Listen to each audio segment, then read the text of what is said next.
Hi hello नमस्कार. माझ्या नवीन रेसिपीमध्ये स्वागत आहे. आणि आजचा रेसिपी आहे शेवभाजी. आणि इकडे बघा एक वाटी मी शेव घेतलेला आहे. कांदा टोमॅटो कोथिंबीर सगळं कट करून घेतलेलं आहे. आणि इकडे कढईमध्ये 2 चमचा तेल टाकलेलं आहे. तेलामध्ये कांदा टोमॅटो व्यवस्थित भाजून घ्यायचा आहे. आणि कांदा कसं जास्त कच्चा राहायला नको म्हणून तेलामध्ये व्यवस्थित भाजून घ्यायचा आहे.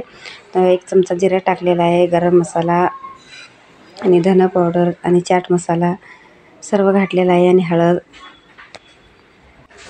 आणि लाल तिखट सर्व घातलेलं आहे. आणि तो व्यवस्थित भाजून घ्यायचा आहे. आणि लाल तिखट इकडं घातलेलं आहे. आणि आपला मिरची पावडर पण घातलेला आहे. आणि चवीनुसार मीठ जरा आणि थोडंसं साखर घातलेलं आहे. आणि इकडं 1 वाटी मी इकडे शेव घेतलेलं होतं.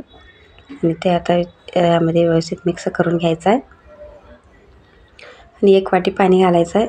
आणि पाणी जास्त घालायचं नाही, आपल्याला ते पावबरोबर खायचं आहे. म्हणून त्यामुळे मी जास्त रस्सा पण नाही आणि घट्ट पण नाही असं काय केलेलं आहे. आणि कसं वाटलं प्लीज कमेंटमध्ये सांगा. आणि चॅनलवर नवीन असाल तर प्लीज चॅनलला सबस्क्राईब करा.